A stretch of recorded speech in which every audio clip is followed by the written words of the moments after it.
Hello, everyone. Thank you for joining me today to talk about open source sustainability. I know this was a popular topic in this morning's keynote, so I'm probably potentially going to repeat some things that you heard, but you'll see where I'm going with this. I'm thinking about this question a lot today as a participant in the open source ecosystem, thinking about sustainability in the long term, and I was wondering, what do we actually know? What can we actually measure to see how we're doing, how poorly we're doing, how well we're doing, where we could be making improvements? Is this something that we can quantify?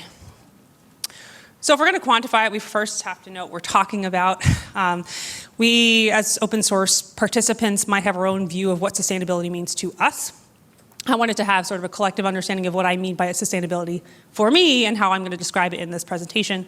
Ability to be maintained, standard Oxford definition, Oxford language dictionary definition that I liked. But what I liked more were some of the ones around climate connotations, say the ability to maintain or support a process continuously over time to prevent the natural depletion of physical or natural resources. So that one really spoke to me, even though you're thinking more about, say, the climate, but if we think about the human infrastructure behind open source software and software ecosystems, that's really the resources that we're talking about here. So it's not only about the ability for the thing to be maintained, but maintained also while preserving the natural resource, the human infrastructure below it. I stuck in that last definition because I heard it this past week at FOSDEM from Daniel Katz, which again focuses on the perpetual availability and functionality of the software asset. But I want to expand again to think about also the humans within the software. Particularly when we talk about sustainability, it might mean different things to different people, so it's worth at least providing that context. There's probably more stakeholders here, but for the sake of argument, we'll just talk about the creators and consumers of open source software. Creators might be thinking about workload manageability. What happens when more things happen? Do I have enough space to take on more work? What happens if I want to step away? Will someone take over for me? Consumers might just be thinking about long-term viability. How long can I use a software package before I have to replace it with something else? So what are the numbers that we have currently today about the sustainability of open source software? These are interesting. The resolution is a little bit cut off. Okay, good to know. This was a piece of research funded by the Linux Foundation and a joint project with Harvard, the Census 2 of free and open source software applications. If you read it, you would know that this is not what this paper is about. It was actually focusing on trying to find the top used packages across multiple different ecosystems, and shoved in there in the multiple pages of findings was this offhand comment that while they were looking at 49 of the top 50 non-NPM projects from their list, 23% of them only had one developer accounting for more than 80% of the lines of code. Oh, that's fun. No slides. Hey, okay. And so this kind of resonates because we already heard similar numbers this morning from Louis Villa in the keynote, where he actually had an even higher number than that. He was thinking about across portfolios that TileLift was supporting within their customer base. He estimated somewhere like 90 to 95% of the work being done by only one developer. So we know that this is potentially fairly imbalanced. We've also seen this number from a Sonotype report in 2023. 11% of open source projects are actively maintained.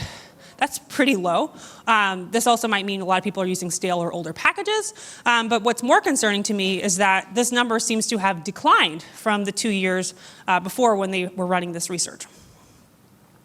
So this is something that I've been following a lot in terms of how we measure something like how much people are actually maintaining or supporting open source software.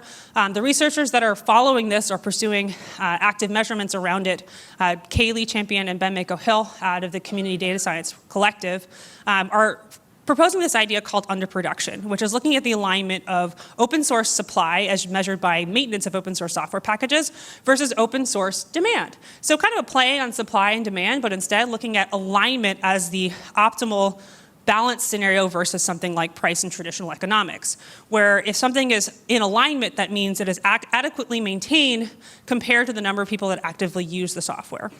So they looked at this type of analysis for the Debian community and found that a lot of it was being quote unquote underproduced, and they're now trying to expand this research to other ecosystems. So maybe we'll start having better measurements soon as this type of research continues to progress. I had the luxury of being able to include a question as a sponsor of Open Source Summit Europe. And thinking about this question, I chose to pose it to the respondents of that survey. In your opinion, what are the top biggest challenges facing open source today?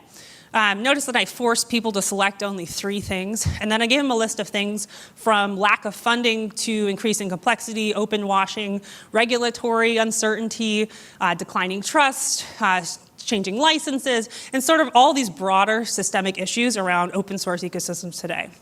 And as you can see, the top 3 responses were the only 3 categories that had to do with people: lack of funding for open source maintainers, maintainer burnout, and lack of contributors to long-standing projects. So once again, we find ourselves thinking about the human side of open source software. And maybe when we think about sustainability, we shouldn't necessarily be thinking about sustainability of the software asset, but how do we better support and sustain the human infrastructure below open source software? Thankfully, there's been a lot of people talking about at least the funding component.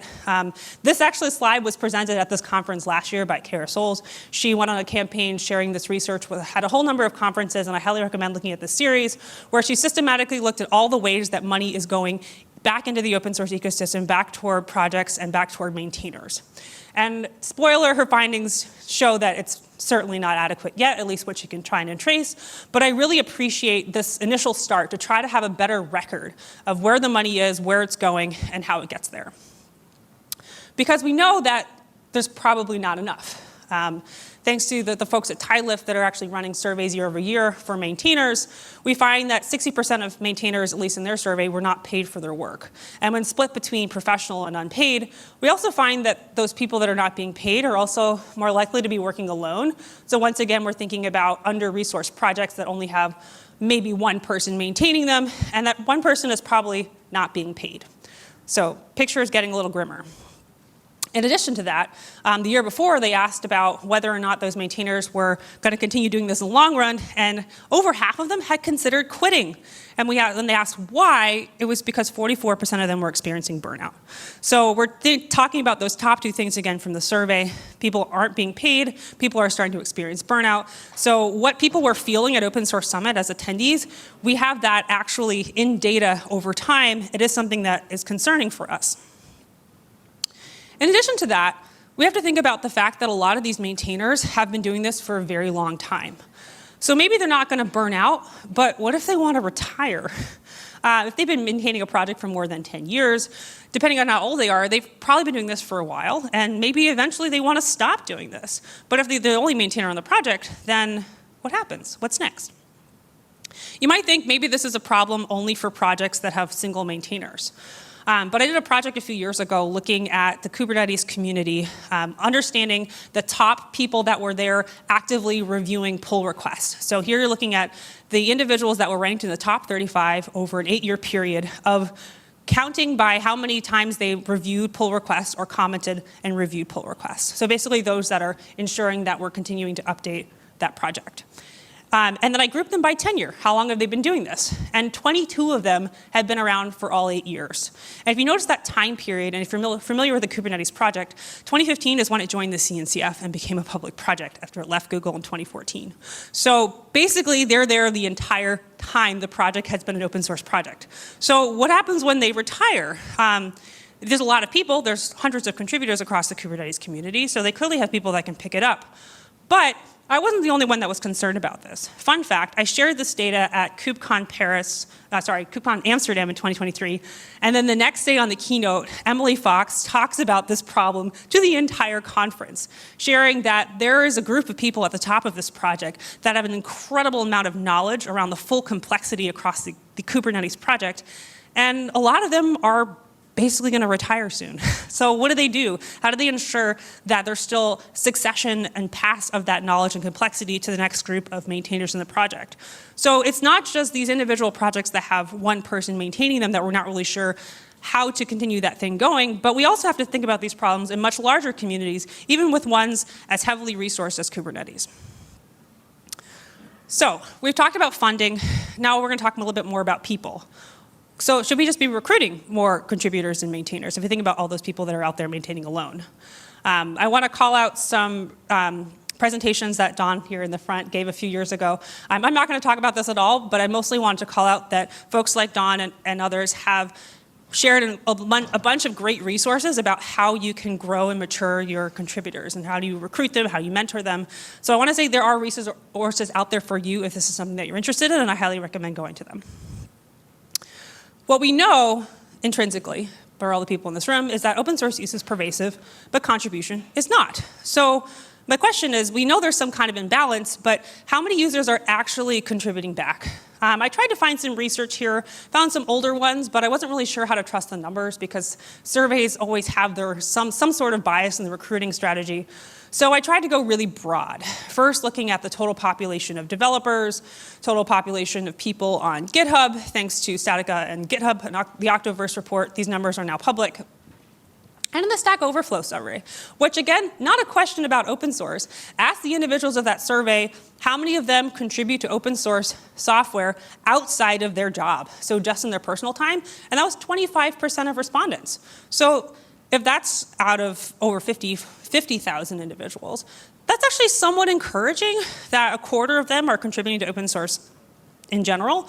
What we don't know is, are they just developing their own little packages and side libraries, or are they choosing to work on long-standing projects? So that's not something that we have data on yet, but I'm continually looking for examples of how we grow that contributing population. We know the developers are doing this already, so how do we encourage either them to join these long-standing projects or maybe encourage users to become contributors in those projects?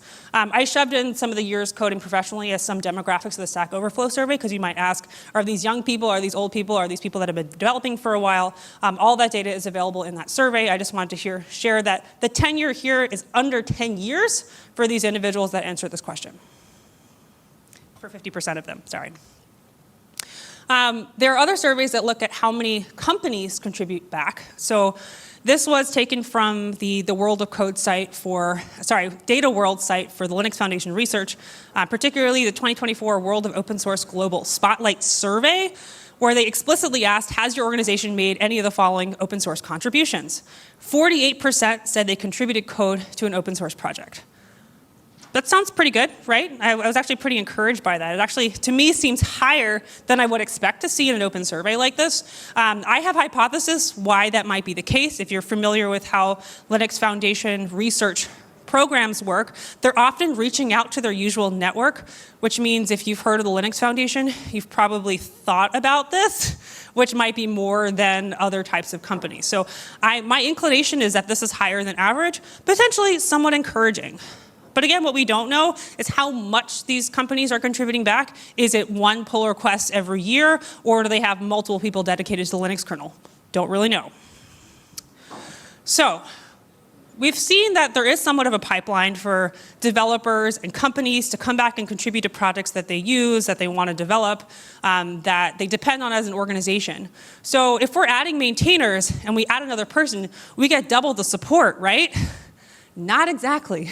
I found this piece of research fairly interesting, looking at the scalability of maintainers in the Linux kernel, where they were actually looking at productivity and output by individuals, and as they added additional maintainers, the output did not double by person. In fact, it only yielded a power increase of half power productivity.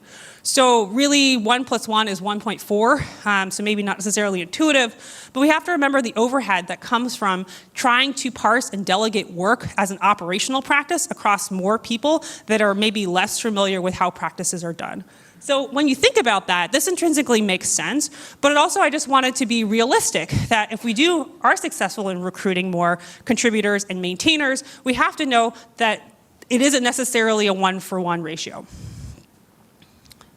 So I have no idea how much time I have left, but I'm on my last slide, so hopefully somewhere around the end. But I wanted to leave with some open questions. Ideally, this would be recommendations, but I think this is too hard of a problem to really know what a prescriptive answer is here. So at the end of trying to gather all this data, I was left with more questions. Particularly understanding how we, again, support the individuals behind open source work. And something that I've been talking about all week, coming from, this is again my fourth open source event this week, so it's come up a lot.